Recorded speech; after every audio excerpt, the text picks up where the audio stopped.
Alright, what's going on today, YouTube? Welcome back to your favorite cyclist YouTube channel. This week, we're taking a look at another portable electric pump. But before we get into today's video, if you're new to my channel, make sure you head down below, hit that subscribe button for me. If you already are subscribed, make sure you hit that bell icon next to that. That way you get notified every time I upload. That way you don't miss any of this awesome cycling content I got on my channel. So like I said, today we're taking a look at another portable electric pump. So quite a while ago, probably a couple years ago, I had another electric pump I reviewed on the channel, and it worked pretty good. The problem with that one was where it's screwed onto the valve, it actually stripped out about 6 months ago. So I haven't had one, and it's kind of a bummer. I used that thing when I was too lazy to fill up tires. Essentially, the fat bike, the mini rocker back here, there's a mini fat bike, the bike trailer. I use that thing pretty frequently, so it's kind of bummed that it broke and I couldn't use it anymore. So when youngdo reached out and said, hey, we have a little portable air compressor to send you, a little electric pump here, I said, yeah, send one over. I want to try another one, see if it's going to be better than the last one I tried out. So let's go ahead and pop this guy up. So this guy, first off, feels quite a bit heftier, and I believe it is quite a bit bigger than the last one I tested. Which of course means we're going to torture test this thing a little bit more. So let's go ahead and open the box here. So in the box, so this one, it is already nicer. It's got a bag for it. Cool, so it's got a bag to carry your little pump in, keep it nice and protected. You got instructions. You don't need instructions. Push the power button. Alright, protective foam, and here's the pump itself right here. Alright, nice and protected. There's our pump right there. This guy's, it's decent sized. It definitely is bigger than the last one. So you got your pump right here. I'm gonna hold off and put this off to the side. We got another little box in here. What's in this little box? Let's see. Alright, this is all foam, so that's nothing. Alright, let's take a look in this box, see what's in here. So, oh, okay. So in here, here's our inflator hose. Okay, so then the hose just screws onto the top of the pump. Just like so. There you go. So you can take that on and off. Kind of neat. Okay. So you got that. Oh, interesting. Okay. We have a cigarette lighter. So you could plug this into your car, plug this into the pump, and it could run for a long time. Okay. We're going to test it on car tires because this came in there. We're testing on car tires today. So we got that. We're going to set that off to the side. Got a USB, what do we got? USB-C cord. Alright, USB-C. Way to go. That means it should charge pretty quick. And down at the bottom we got our little adapters here. Let's see. So we got your little air nozzles here. Got a pressed valve adapter. Got the air pump. I'm not quite sure what that one's for. And some little O-rings, which I'm guessing are supposed to go in here if you lose one. Oh yes, okay. So it does come with extra O-rings. Kind of nice. Is this thing, the actual pump there looks like it has O-rings. And does the bottom here have an O-ring? And the bottom there has an O-ring. So that's actually probably what it's for. That looks like the right size. In case you lose that O-ring, they come with multiple extras. So they know you might lose them. I appreciate the extras coming in here. So it has all that stuff in there, including that pressed valve adapter, so we can use it on a pressed valve here. Pretty neat. We'll throw that off to the side. Got our bag here. We're gonna throw that off to the side as well. Keep that nice and clean, you know. So got our little pump here. Got our little protective cover on the screen. There it goes. Oh. Right off. No more protective on this pump. Okay, so let's go take a look, see what happens if we start pushing some buttons here. Got an SOS button. What does SOS do? Aha!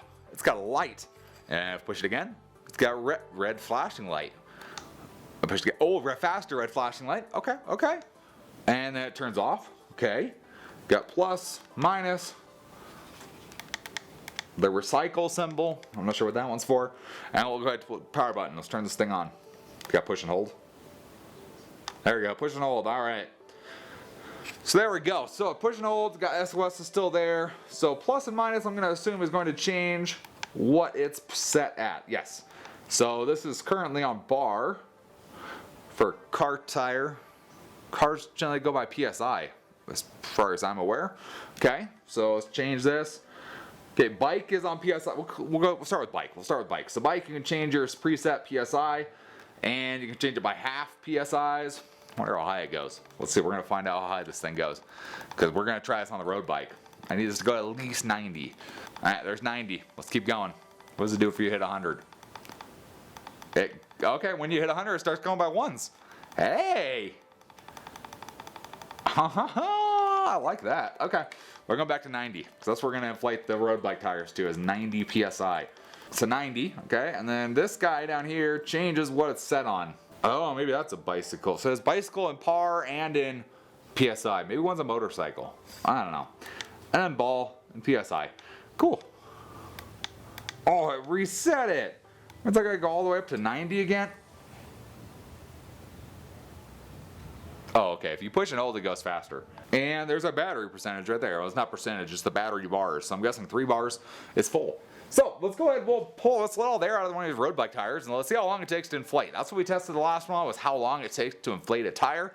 So let's test how long it takes to inflate a tire using this guy up to 90 psi, and then we'll hook a pump, just regular floor pump up. Pump it up 90 psi. See what happens. All right. So we got our pump here. We got our valve right over here. We're gonna go ahead and screw on the press valve adapter. This is the one that came in the kit. So I gotta test that out too. If you're never using one, you just put it on and just screw it on, and it should come to a stop, like so. All right. Well, our pump turned off. It timed out. So let's see. Oh, and it saved it. Okay.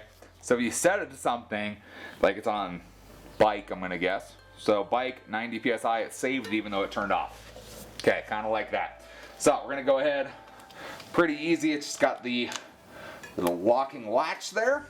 All right, can you guys see the pressure? You guys can. All right, let me pull out my timer here, and we're going to time this guy and see how long it actually takes to inflate. We're going 0 to 90 psi. Stop, watch. All right, ready guys? Here goes. 3, 2, 1.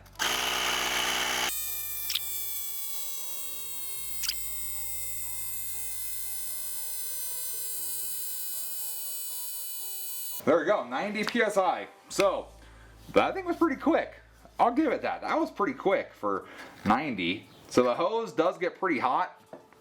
So just be aware of that. The hose does get kind of hot while it's pumping. The actual unit though feels the same, which is interesting. The other one used to get really hot. This one feels pretty close to how it was. All right, so let's gotta test pumping it. So let's go ahead. Let's empty all the air out of this tire again. We'll hook the floor pump up, and we'll see how long it takes to pump this up with the floor pump. All right, floor pump all hooked up. Again, we're going to 90 psi here again. I got the timer up here with me because I can't reach it if I go on the ground. That's kind of a disadvantage. So let's go ahead, get going here. And go ahead, 3, 2, 1, go. 90. 17 seconds. So, definitely quicker to do it by pump, but it was kind of nice not having to pump this tire for one. Alright, so obviously it was faster using just the floor pump. Kind of a basic thing, it's just going to happen. You can pump a lot more air, especially with a high pressure pump like that one, than you can with just a little air compressor. So, what we're going to do next, if I'm going to have this little air compressor with me all the time, and I want to keep this in my car to inflate, if I want to keep this air compressor with me all the time so I can inflate tires on the trail or wherever I'm at, I kind of want to make sure it can inflate car tires too. So it says it can do it. So first thing that pops up, unlike the other one, the last one was bike tires popped up. The last one I owned sucked at doing car tires. It was horrible. You could walk away and it would go like 1 psi in like 10 minutes. So we're gonna go try this. It did a really good on a road bike tire. So let's go outside, let's check tire pressure on my Mustang, try and put some air in there, see how fast it takes, see how well it does, see if it dies, who knows, let's go give it a shot. Alright, so we got hooked up to the Mustang here. It says we're at 33 psi in these tires. I like them at 35. So we went ahead and we set this at 35. Should be a pretty easy test. Let's see if it moves at all and see what happens. So let's go ahead and we'll hit power and see how it does, see how it looks as it's inflating.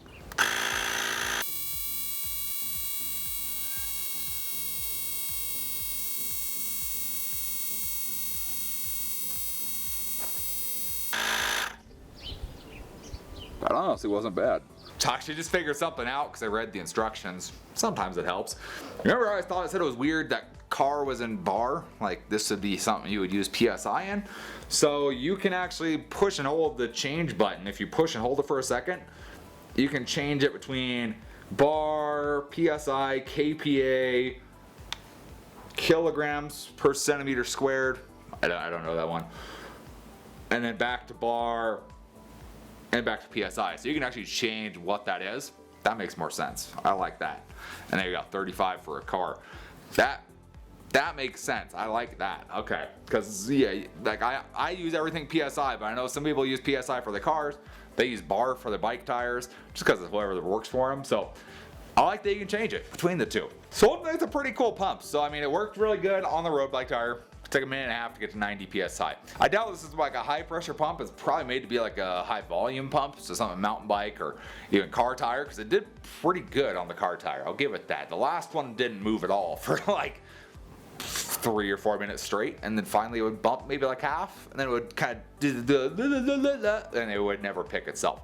So I didn't like that one very much. This one actually moved like 2 PSI in a decent amount of time, and I was impressed. I'll give it that. I was impressed how fast this moved, how fast this filled a car tire up, and it filled a bike tire up at the same time. Because most I'm going to use this is going to be for mountain bikes or gravel bikes, or what this is going to be used for most of the time. Because this I set right before I go on a ride. The other ones, it depends. Sometimes I do, sometimes I don't. But the road bike gets set right before I go on a ride, so that one's really not going to be getting this used that much. It's mostly going to be my high volume tires that are going to get used with this. So all of that looks pretty good. I'm going to stick this. This is, like I said, if I'm going to carry this around with me, it's going to go on my car. And I want to be able to inflate bike and car tires. And it did both. It did pretty good. And you have that bag you can throw it in. What is this? This is so cool. So I like this one. This one's better than the last one I reviewed, and I believe the price is about the same. So price wise, pretty good. It gives you the capability to fill your car and bike tires, basketballs, whatever you got. You can fill it whatever you have. This will work for you pretty good. The battery still showed full, at least as far as I could tell. Let's see. Yep, battery still shows full. So fill the bike tire and then 2 PSI in a car tire, and it's still full. So I kind of like that. This thing's gonna go on my car. I'm gonna keep this in my car now, and it's gonna stay there fully charged, and when I need it, I can use it. So big thanks to youngdo for sending out this cool pump. It's awesome. It works. This is a good one. I like this one a lot better than the last one. The one, like I said, the one thing on the last one that went bad was the threads. It had a thread-on fitting for your valve. This has your standard lever valve, and that seems to work a lot better. You flip it either way, it doesn't really go bad in my opinion. So this should work pretty good as well. You can unscrew it. It doesn't have to screw into itself. You can just unscrew the hose, and you can set it all next to each other in the bag, and there you go, ready to go. So big thanks to youngdo for sending out this pump. I appreciate them letting me review this and show you guys this cool electric pump here. If you guys are interested in checking one out for yourselves, I'm going to have a link in the description down below. Check it out. Show you guys some love. Pick one up for yourselves. It works great. I'm impressed by this, honestly. I expected to bash on this, and it works pretty good. So hopefully you found this video entertaining, or at least you learned something from this video. If you did, give this video a big thumbs up. Appreciate the support. Any comments or questions, let me know down in the comment section below. Love talking to you guys. Love answering any questions you guys have. And I will see you in the next video. Thanks for watching today.